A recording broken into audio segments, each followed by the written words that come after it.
So a lot of people struggle with a lot of different things. All of us have different lives. Some of us had dysfunctional appearance. Some of us have dysfunctional marriages. Some of us were hurt when we were young physically, sexually, emotionally, by people who really try to hurt us. Everybody has stuff. I've got stuff, you've got stuff, we've all got stuff. Why does God give us stuff?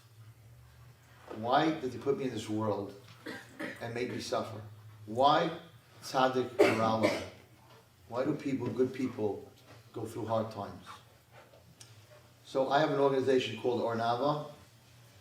We do everything in the world for a Jewish woman. And I mean everything, from doctors to Bezdin to, I run to Bezdin for girls who are pregnant. I run to Bezdin to bring cash to pay off guys to give their wives a divorce, so they don't become agunas. I am more in the obstetrician gynecologist office than any woman that you know, because I'm bringing them the girls that are going through very hard times and a lot of different things. That's the mother organization. We have a high school for girls who went through abuse. We have a regular seminary for regular girls. We have a seminary college for girls that are going through hard times. We have a horse ranch now, Baruch Hashem. I just bought a rehab in LA. I didn't buy it, I became a partner in a rehab. And it's going to be a rehab that's only going to have Jewish girls in it, and it's going to be kosher. Right now, we bought a rehab that is existing, a license that was for non-Jews. It's in, I think it's called Cicino or something like that. Encino? It's in Encino. Gorgeous. I was just there, it's amazing. So we do a lot. And to raise money to do it, we have a dinner. We make a dinner. So 5 years ago, we were going to make a dinner, and our dinners usually have 700, 800 people. So we got a beautiful hall called, it's like a very fancy opera house. It's called the Prospect Hall in Prospect Park. And we used it before, so you have to give a deposit. We gave a deposit, and we got a caterer, a very high-end dinner. Very high-end dinner, with girls speaking about their lives. It's a crazy dinner. And Baruch Hashem, we raised a lot of money. But 5 years ago, it was very bad in New York, Parnassah, and we couldn't get the dinner done during Sefira when we usually do it, when nobody has weddings. So we ended up doing the dinner in June. The worst time. Everyone's getting married in June. So who's going to come to your dinner? Everybody has weddings, or Sheva Brachot, or Bar Mitzvahs, or whatever it is. So, but I had no choice. And there's graduations in schools, and I had no choice. So we reserved the dinner. 2 weeks before the dinner, my girls in the office come in to me and say, Rabbi, we have a problem. What's the problem? We have 70 reservations. I said, 70 people or 140 people, 70 couples? No, 70 people, 35 couples. I rented a hall for 800. I got a caterer and gave him a deposit for 800. Wow. I have 70 people coming. Everyone has a wedding. And it was a very bad year, 5 years ago, for business. Nobody wanted to come. So I got a big problem. On the other hand, I was honoring these very rich people, and I can't cancel. If you cancel on them, it means that nobody likes them, right? No one's coming. So I'm really stuck. And if I cancel, they're going to be very embarrassed. So I'm going to have to cancel, make up a story, push it off. So what do you do when you don't know what to do? You go to pray. So right next to my office is a shul. I went to daven mincha. Now all the men in this room know that when do all the good ideas come into your head? When you daven. Shmoneh Esrei. Shmoneh Esrei. You don't remember. Did I say Al Nisim? What I say? What I didn't say? All the business ideas, all the ideas during Shmoneh Esrei. I have so many ideas come to me Shmoneh Esrei that right before I start Shmoneh Esrei, in saying Hashem Tzifasai Tifsach, I don't say that. I say Tzilat HaDerech. Because I know I'm going to be traveling. And sometimes after Shmoneh Esrei, I bench Gomel. I went so far over the ocean that I have to bench Gomel. So that, I said, you know what? Hashem will send me the message, make the dinner or cancel the dinner. So of course when you want a message, you don't get a message. I get daven mincha, the longest Shmoneh Esrei I ever davened. Lou, come on, give me an idea. Give me an idea. Nothing. So I walk out of the synagogue and I'm on my way back to the office. What do? If I cancel it, I'm going to insult these people. If I make it, I'm going to lose a lot of money.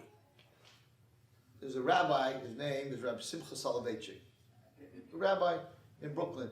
He happens to come out of the synagogue at the same time as me. He says, Wallerstein, Shalom Aleichem. I'm like, leave me alone. I got a major problem. He goes, you were always happy. What's going on? I'm like, Simcha, I got 70 people coming. I got a dinner in 2 weeks. I have 800 reservations. I got these people come. I can't get down to figure out if I should cancel. God didn't give me the answer. I think I'm going to cancel. I can't. It's $100,000 more. I can't lose that kind of money. I don't have that kind of money. He says, let me tell you a story. This is how I'm ending our Shabbos. Let me tell you a story, then you decide what you want to do. Now, he's not a storyteller. He's a Soloveitchik. He's a Briska, right? You want to tell me a story? So I think maybe Hashem didn't want Shemona Esrei. Maybe he sent Simcha Soloveitchik. So he tells me the following story. He said there was a man, he was a peasant, a farmer. And in front of his house was a 15-ton boulder. We don't even have a machine in America that can lift 15 tons. Huge, big rock. The farmer walks out of the house one day, and he hears a voice from the Shemayim. Yaakov! Who's that? Yaakov, it's God! God, you're talking to me? Yes! What can I do for you? Yaakov, go to the boulder and push it as hard as you can for the next half hour. Shh. God tells you. He goes to the boulder, 15 tons. He thinks it's going to be a miracle. Starts pushing, he's sweating. Nothing, of course not. Next day, Yaakov! Yes, God! Push the boulder, half an hour. Pushing, doesn't move. This goes on for a year, except Shabbat. Every morning, Yaakov pushes the boulder, he's pushing, doesn't move. One day, comes out of his house, and leaning on the boulder, this mean-looking angel. And the angel says, Yaakov, do you know who I am? He goes, no, who are you? He goes, I am the Satan. I am the devil. He says, what are you doing? Why are you here? He says, I have a bad rap. Everyone thinks that I'm a bad guy. I'm a bad guy, but I have a heart. Yaakov, do you know what's going on here every day? Has God been talking to you? Yeah. What's God been telling you? God's been telling me to push that boulder. Yaakov, did the boulder move? No. Why would God tell you to push something for a year that doesn't move? I'm going to tell you why, because I have a heart. We, the angels, complain to God that we work 24/7. We need a half an hour every day of comedy. Comedy relief. Something to laugh about. Yaakov, every single day, all the angels get together in heaven, and we watch this stupid human being try to move a 15-ton boulder. You are such a dope. You are so funny to watch you. Do you realize that God made you our comedy relief? This poor farmer, this poor peasant, he's standing there and he's like, Hashem is using me to be a joke?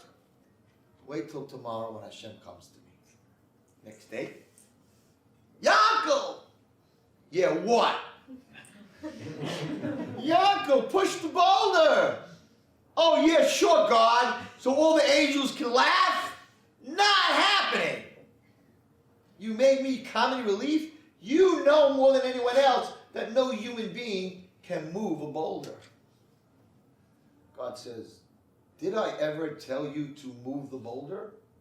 I never asked you to move the boulder. I asked you to push the boulder.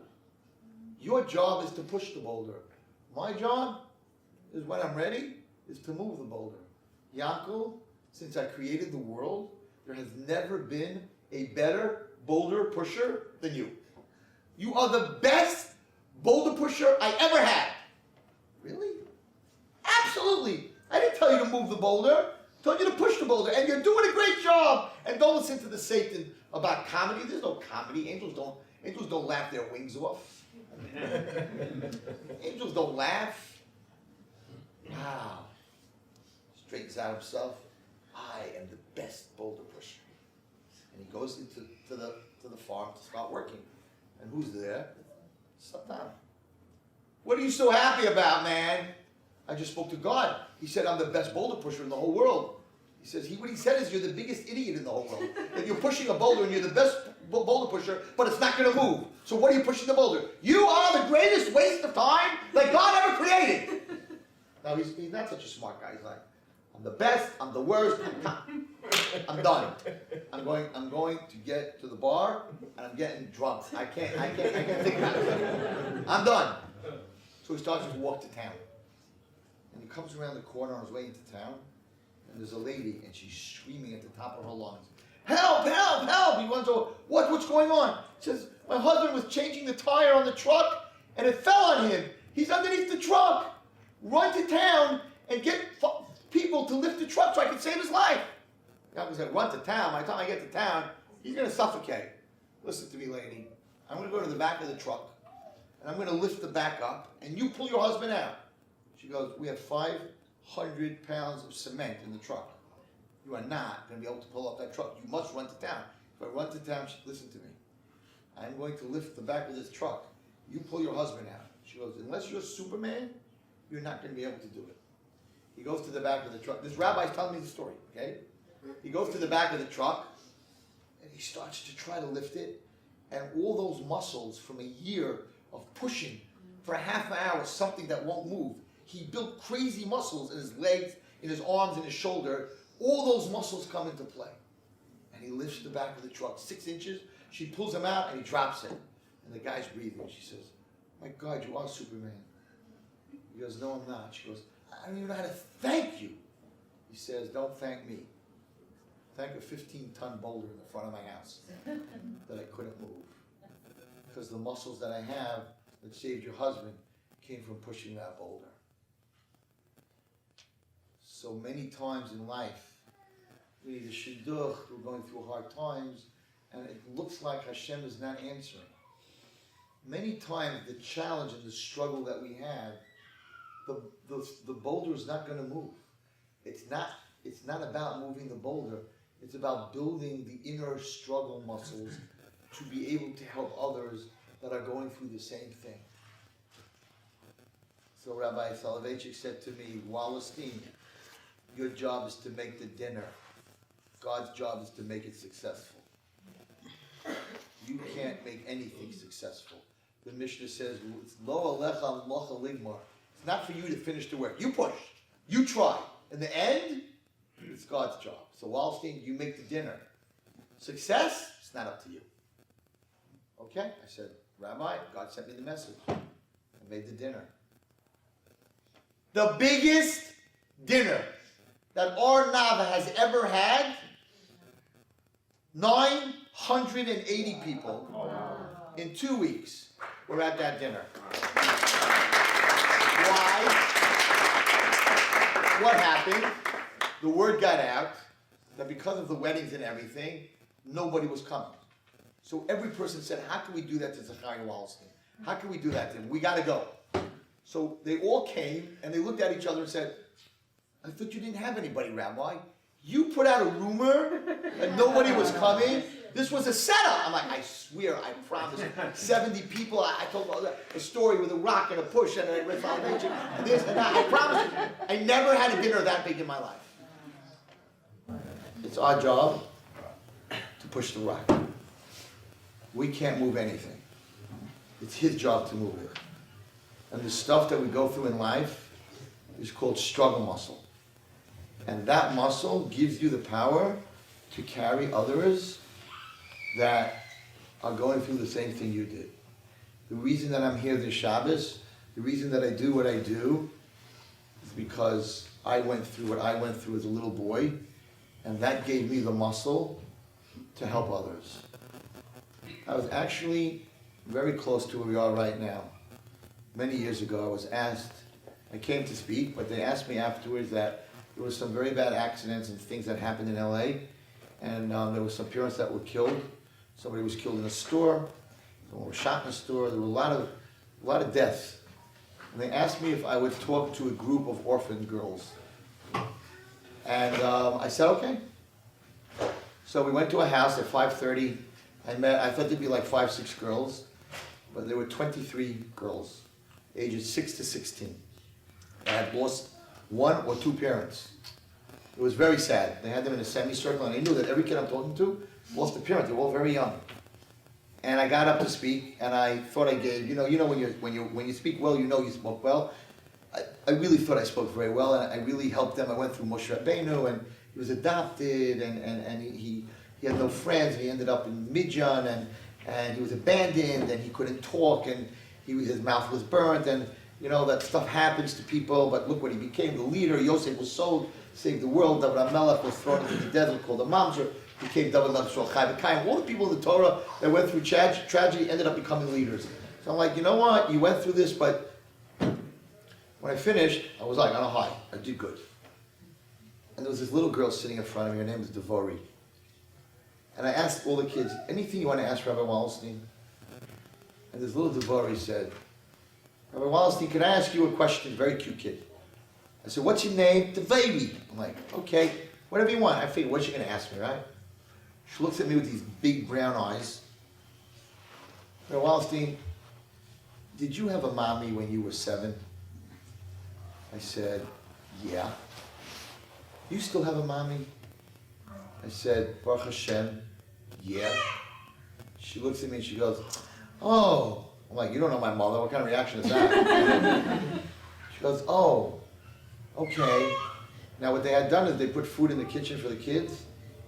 Within a second after her question, all the young kids went into the kitchen. All the older ones like, Rabbi, we really wanted to talk to you, but we forgot that we have so much homework and that. I lost 23 kids in 3 minutes. They were all gone. Nobody wanted to talk to me. Nobody had any questions for me. Because, Rabbi, you have no idea what we're feeling. You have your mother. I went home that day. I flew back from LA. And I called my mother and I said, Ma, I need to talk to you. Sure. I'm close to my mother. I came to her apartment. I said, Ma, I have to ask you mechila. Not the first time. She said, what did you do now? So, Ma, this little girl asked me if I had a mommy when I was 7. And I knew why she was asking, because she was 7 and she didn't have a mommy. And Ma, I really wanted at that moment that you would have died at childbirth. So I could have told her, 7? I didn't even have a mommy for a minute. I said, Ma, I'm so sorry. I just wanted to tell that girl that I know how you feel. I also don't have a mommy. I said, it was wrong, that feeling, Ma, but just be Muslim. She's like, you are really crazy. Because I don't have that struggle muscle in my backpack. Baruch Hashem, my mother's still alive. So I'm not the one to talk about that, because I didn't go through it. But a person who did lose a parent when they're very young, they have that in their backpack. They can use it to help kids who think they lost everything. And this happened to me a few times in my life. I went to a drug rehab. They asked me to speak in a drug rehab. I was so excited. There were 6 Jews there, 3 girls and 3 boys. I was like, I'm going to come in there, and when I get finished with them, they're going to be clean for the rest of their lives. Because I'm Rabbi Wallerstein, I can do this. So I came to this rehab, and I walk in, and there's this big guy, he didn't even look Jewish. And he was like a Hell's Angel. He had like a rubber band in his beard, a long ponytail, huge guy, with like tattoos of Magen Davids and Moshiach. He's a Jew. He says, big guy, I'm looking up and goes, you're the rabbi that's coming to talk to us? I'm like, yeah. How old are you? Very weird question. When were you born? I'm like, 1957? 19. Oh my God, that is so cool. I'm like, my mother thought so, I guess, I don't know. He's like, why is that cool? That means you were a teenager in the 70s. Man, what did you do? You did LSD? Come on, you did LSD? Wow. Come on, you did shrooms? What kind of drugs did you do, Rabbi? I'm like, well, I hate to say this, but I was like a hockey player, I was an athlete, and I didn't do any drugs. I took some off the derech aspirins, whoever was my age. They're called St. Joseph's, a little Christian, you know, little orange aspirins, whatever it is, but I really didn't do anything. So he looks at me and goes, what, you didn't do anything? Who do you think you are, man, to come here and talk? You don't know my pain. You don't know our pain. You never did addiction. You never had withdrawal. Get the blank out out of here. I'm like, I'm out of here. And I went up to the guy who hired me and I said, I cannot do this. I am not a drug addict. I never did drugs. I don't know anything about it. I wanted to give them sort of a sheer, right? I don't think I belong here. I'm not going in there. And he's like, you are going in there. I hired you. You accepted it. You're going to find something to speak. And I'm like, no. He says, well, then you better send me a substitute. Now, growing up, I had a very close friend that did every drug. My mother used to lock up my chemistry set because he would snort my chemicals. He was such a drug addict. We called him the chemist. Now, in our days, he didn't have rehab and stuff like that. 3 times, he fell into a coma. Wow. They didn't have shockers. They didn't have all those medicines. And many times, we thought he'd be dead, but you couldn't kill this guy. You just could not kill this guy. He did stuff that should have, Clorox was stuff, crazy stuff. You couldn't kill him. He has been clean a long time. He got clean. He got married. He has a couple of kids, and he's very wealthy. His whole life is his gold Rolex that would hit the back wall over there. It's huge. His Mercedes. He's always dressed to kill. He never got the inside. That sort of got burnt out. But he's got this outside. And I figured if he would go to that rehab with his Mercedes and all his gold and all his money and a picture of his kids and his wife, maybe they'll be like, you could do what I could do. So I called him up. Now I knew, he was told by his therapist the opposite of what they do today, that he is not allowed to talk about his addiction because it will trigger him. So he sort of let that part of his life go and had nothing to do with it. But I needed him because that guy in the administration was going to kill me. So I called him up. And I'm like, hey, it's Zach. Hey, what's going on? I'm like, I need a favor. Anything, man. I'm like, oh, I don't know about that. I said, I need you to go to a rehab to talk to some Jewish kids. He goes, Zach, that's not fair. You know I can't do that. You know that my wife, first of all, would kill me. And I can't do that. I'm like, listen to me very carefully. I said, you were in a coma 3 times. Why do you think God gave you life? To buy a Mercedes? You know why he gave you life? Because he wants you, once you're healthy, to go and show kids that you can do the worst drugs in the world and you can get a wife and kids and healthy and become normal. And I can't do that because I didn't go through it. You are the perfect example. And I'm going to tell you something, you're not going to like it. If you don't go and help these kids, if you don't start helping people, then maybe the reason God gave you life is no longer here. And maybe you're just not going to wake up tomorrow morning. That was really not fair. Trust me, that was not fair. And there's like silence on the phone. He goes, are you blank, crazy, out of your mind? I'm like, I don't know. Why do you think Hashem saved you? You got to do this. He goes, hold on. Puts his wife on. What do you think you're doing? How could you do this? I'm like, you know I love him. I'm like, but he went through hell and he's alive. He could help so many people. Do me a favor. I will never ask this again. Just give these 6 kids a half an hour. So now they were already worried. She's already worried. Maybe while she's right, he's going to die at night. She's going to have to watch him every night to make sure he's breathing. It's not worth it. So, okay, a half an hour. So he tells me this. He comes to the rehab, and standing there is this big guy comes to get him. He says, so the rabbi sent you, didn't he? You also play hockey? He goes, no, I never played hockey. He says, how old are you? He's born the same year as me. He says, so what did you do? My Meshuggah friend starts telling him, I did this and this, but you won't believe if you mix this with that. It's like a high like you'll never get. He says, I'll even tell you, do you know that I did this and that? I was in a coma for 2 weeks. And the guy's like, comatose? Wow! Like, you are the god of drugs! Goes running into the room, tell the kids, you don't understand who they sent us! He was in a coma 3 times! All got up. God is in the room! God is in the room! 3 times coma. He was there for 5.5 hours. Wow. He hired 2 of those boys to work for him in his company. Saved their lives. He told me, don't you ever call me again. I said, I won't. I said, because you saved those two guys' lives, then that's why Hashem saved you. Now you're good to go. Enjoy your children and grandchildren. You're going to live a long time. But if you would waste what you went through, and you would not use that struggle muscle in your back to help someone else's rock move, then why did you have to go through what you went through? So whatever we go through, whether you're from a divorced home, so then you could talk to kids who are from divorced homes. And if you're successful, they will look at you and say, when you speak and you give speeches, it doesn't work. By setting an example, that's what works. I talk to kids who went through abuse. I'm like, you could go through abuse and you could be Rabbi Wallerstein, because I'm here. I don't need to give a speech. They look at me and they're like, if he could do it, I could do it. So the reason that we go through what we go through is in order to help others. And everyone has a backpack, and everyone has a different backpack. And that's what you're supposed to use, because you understand the person that's going through the same thing that you did. So sometimes the rock doesn't move, sometimes we try to move the rock, it just doesn't move. But Hashem is just building up your muscle, because you're going to come around the corner, and someone's going to need you, and you're going to be the only one in the world that can help them, because you went through what they went through.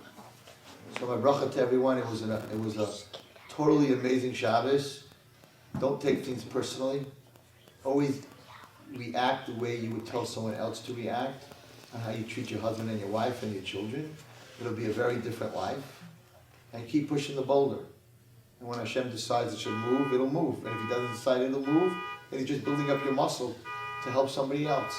We have been pushing the boulder, Klal Yisrael, for over 2,000 years. We daven, we pray, we fast. We have Chanukah after Chanukah after Chanukah after Chanukah. We sing, we want Mashiach, we need Mashiach. We're pushing, we're sweating, it's not moving. Hashem says, it's not your job. Your job is to keep having Chanukah, and keep having Shabbos, and keep having Taras Mishpacha, and keep putting on tefillin. You keep pushing. When the time comes, I'll move the rock. So my bracha is, we said today in Hallel, right? Meis Hashem, Vayisazayis the flies beinenu. We said Rosh HaPinah, which is, David HaMelech said the original first stone of the Beis HaMikdash. They call it a cornerstone. When they build a new building, they have a big party when they're laying the cornerstone. So in Hallel, we talk about David HaMelech laying the cornerstone. May all of everybody in this room, in the zchut of coming for this Shabbos, may we all see finally that big boulder called Golus. Hashem should move it, because the Golus and the pain that we've gone through, that is the cornerstone of the Beis HaMikdash Shel Eish. May we all be zeichet to see it. Amen. Thank you so much.